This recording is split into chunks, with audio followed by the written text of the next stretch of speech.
Ya, assalamualaikum warahmatullahi wabarakatuh. Perkenalkan, nama saya Rahmauluyo. Saya dari kelas manajemen 7B dan NIM saya itu 171510064. Di sini saya akan menjelaskan atau mempresentasikan tugas kuliah saya yang diberikan oleh Bu Dina, yaitu tugas tadi kelayakan bisnis, yang dimana beliau menyuruh kita membuat soal eh, perusahaan apa, kalau kita diberi kesempatan perusahaan apa yang kita mau bikin ke depannya untuk kita jalani perusahaan tersebut. Yang dimana dalam pembuatan tugas ini ada 9 aspek. Yang pertama itu aspek yuridis. Nah, di aspek yuridis ini ada pelaku bisnisnya. Pelaku bisnisnya itu sebelumnya saya sebutkan dulu, ini yang saya bikin ini perusahaan perorangan. Perusahaan perorangan yang dimana pengelolanya itu ya kalau bisa saya sendiri.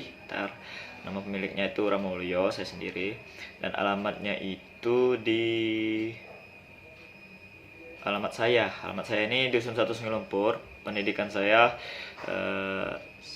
S1, dan identitas usahanya, nama usaha saya itu namanya Waluyo Resto, dan alamatnya ini di Palembang.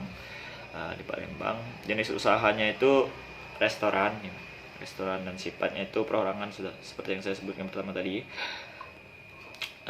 Dan lokasi dan waktu pelaksanaannya itu, tempatnya itu saya dirikan terletak di Kota Palembang. Saya pengennya itu usaha saya ini di Kota Palembang ini, dan tujuan saya mendirikan usaha ini untuk membantu perekonomian daerah saya, karena mata pencarian di sana hasil laut. Oleh karena itu saya mau buka usaha dengan aneka makanan laut. Jadi saya itu pengennya dalam usaha saya ini bahan utama atau bahan-bahannya itu kebanyakan dari hasil laut, karena saya pengen membantu perekonomian dari daerah saya, yaitu perekonomiannya rata-rata pencarian di daerah saya itu pencariannya hasil laut. Jadi saya pengen di usaha saya itu sedikit membantu perekonomian di daerah saya gitu. Jadi kalau saya mau bikin usaha makanan seafood gitu, misal seafood yang usaha saya ini, saya masukkan seafood. Jadi kalau ada jadi bahan-bahan atau seafoodnya ini diambil dari daerah saya sendiri gitu. Dan perizinan usahanya itu ya ada 5 dalam prosedur, atau ya prosedur pendirian perusahaan perseorangan ini ada 5. Yang pertama itu akta pendirian pemilik. Yang kedua ada surat izin tanpa usaha, atau disebut juga situ, atau izin gangguan atau HO. Yang ketiga itu ada surat izin usaha perdagangan atau SUP gitu deh. Yang keempat itu nomor pokok wajib pajak, ada NPWP atau NPWP pemilik. 5 itu ada tanda daftar perusahaan atau TDB. Oke. Apa lagi ya? Permohonan izin usaha untuk perusahaan industri. Permohonan izin usaha dilampiri akta pendirian, tanda situ dan atau EHO, surat kelakuan baik dari RT RW, camat, daftar peralatan, dan foto permohonan petugas pemeriksa luas bangunan. Ya, pokoknya yang berkenaan dengan perizinan usaha lah.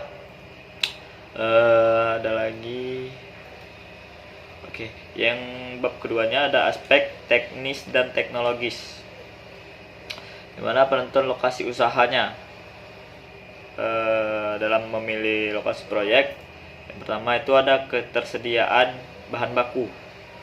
Nah, itu yang paling penting kalau kita memilihnya, itu memilih lokasi itu ketersediaan bahan bakunya itu mudah didapatkan gitu. Yang kedua itu ada letak pasar yang dituju. Nah, jadi kalau kita dalam membuat usaha itu kita tuh harus tahu dulu aspek pasar dan siapa yang kita mau siapa pangsa pasar kita itu siapa. Paling penting kita tuh harus pintar-pintar membaca peluang usaha gitu. Yang ketiga tuh ada tenaga listrik dan air. Itu sangat penting juga tenaga listrik dan airnya dalam membuat suatu perusahaan. Yang keempat itu suplai tenaga kerjanya. Tenaga kerja sangat menunjang kelancaran aktivitas usaha resto ini. Meskipun didukung oleh faktor bahan baku yang prioritas, modal yang cukup dan teknologi, namun jika tidak ditunjang oleh ketersediaan daya manusianya, sumber daya manusianya, maka tetap saja usaha tersebut tidak akan berjalan dengan baik. Jadi ketersediaan sumber daya ini sangatlah penting dalam melakukan atau membuat suatu perusahaan. Yang kelima itu ada fasilitas transportasi juga, itu sangat penting juga untuk dalam menjalankan suatu perusahaan. Yang kedua itu skala operasi dan luas produksi.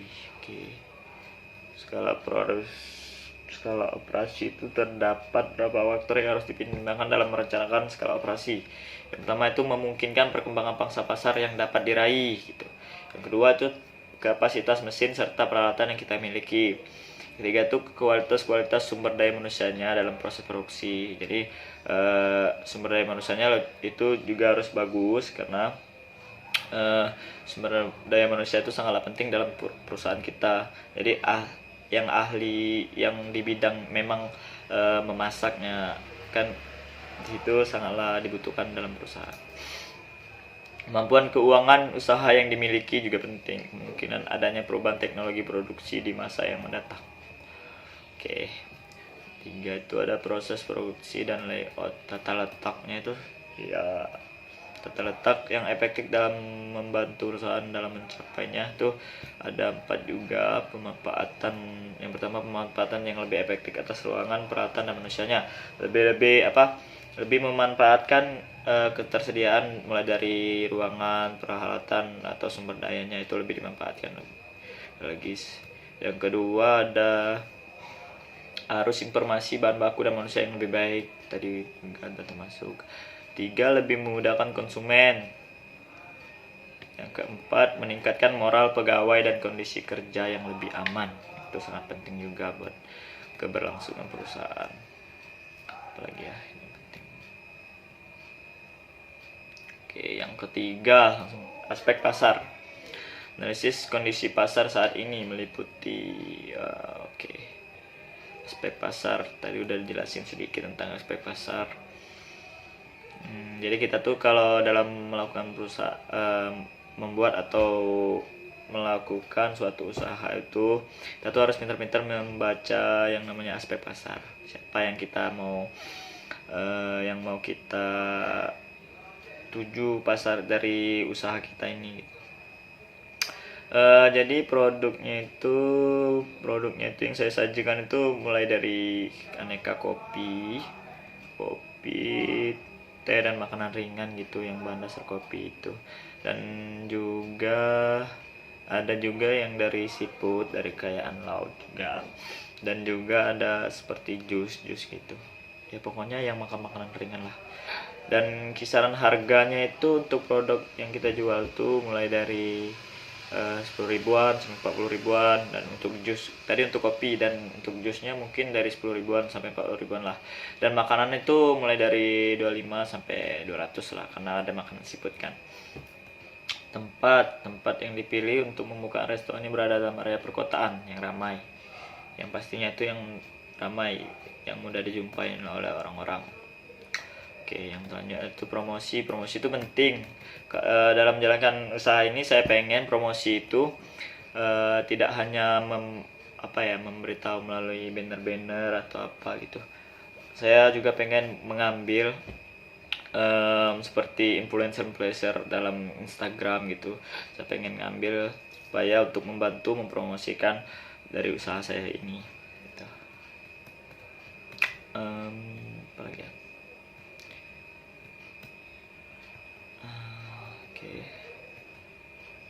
Langsung saja. Yang keempat itu ada aspek finansial. Aspek finansialnya itu investasi awal atau kebutuhan modal. Mulai itu saya totalin, ada investasi awalnya ada 282 juta. Itu beragam mulai dari tanah, kemudian perusahaan, mesin atau alat-alat dan sebagainya itu. Gaji karyawan itu kalau yang langsungnya tuh ya sekitar 30 jutaan, ya langsung ada 3.500.000-an. Oke. Apa lagi ya, biaya. Oke. Yang kelima itu ada aspek organisasional. Aspek organisasionalnya itu analisis jabatan adalah cara prosedur dan kegiatan dilakukan untuk mengumpulkan dan menganalisis informasi tentang pekerjaan berupa deskripsi pekerjaan. Nah, ini struktur organisasi dalam Walio Resto ini. Pertama itu ada pemilik, owner, seperti yang biasanya ada pramasajid, baristanya, cleaning service, koki, dan sebagainya. Oke. Yang keenam ada aspek pesaing. Dalam bisnis, pesaing bisa didefinisikan sebagai perusahaan yang menawarkan produk berupa barang dan jasa dengan produk yang kita tawarkan kepada konsumen. Biasanya itu sama, nggak jauh-jauh beda biasanya pesaing yang kita miliki itu. Jika pesaing tidak bisa dikendalikan, maka bisnis kita yang kita bangun ini bisa hancur. Jadi kalau kita nggak bisa membaca peluang atau membaca kelemahan dari pesaing kita, maka otomatis secara perlahan pasti usaha kita itu akan mengalami penyusutan kalau kita tidak bisa membaca peluang. Yang sebenarnya pelanggan akan pergi ke pesaing tersebut. Nah, ini tadi saya sebutkan tadi, kalau kita tidak bisa membaca kelemahan atau kelebihan dari pesaing, maka secara lambat laun kita akan mengalami penyusutan. Oke. Jadi intinya jika kita ingin membuka usaha itu harus pintar-pintar membaca peluang, dan juga harus tahu apa yang dibutuhkan oleh konsumen, karena yang kita utamakan itu adalah kebutuhan dari konsumen sendiri dan apa yang menjadi pilihan di daerah tersebut. Oke. Dengan itu Walio Resto ini menawarkan makanan seafood dengan nuansa trendy dan kekinian dan juga nyaman untuk dibikin tempat apa saja. Ketujuh ada aspek lingkungan. Aspek lingkungan ini dampak terhadap lingkungan dari usaha saya ini mungkin untuk limbah-limbah atau untuk sampah-sampahnya mungkin langsung saja saya buang ke tempat sampah karena tidak terlalu berat, tidak terlalu ada yang bikin mengganggu kenyamanan sekitar mungkin. Langsung ke tempat pembuangannya langsung mungkin. Dan yang ke-8 ada aspek hukum. Aspek hukum di atas. Aspek ekonomi dan sosial. Ekonominya mungkin karena saya ini ada nuansa siput. Seperti yang saya bilang di awal tadi, saya akan sedikit membantu dari perekonomian baik dari daerah saya, terutama daerah saya ingin membantu ekonomi dari daerah saya karena rata-rata pencarian di daerah saya tadi seperti saya sebutkan rata-rata hasilnya itu hasil dari laut. Jadi saya ingin membantu perekonomian dari daerah saya dan juga membantu dan tidak juga lupa membantu perekonomian di daerah tempat saya membuat usaha itu, seperti kan mengambil sumber daya manusianya dari daerah sekitar dan juga di daerah saya, mungkin gitu aja. Jadi sekian presentasi dari saya. Apabila ada kekurangan dan kata-kata yang kurang sopan, mohon dimaafkan. Kepada Allah saya mohon ampun. Wassalamualaikum warahmatullahi wabarakatuh.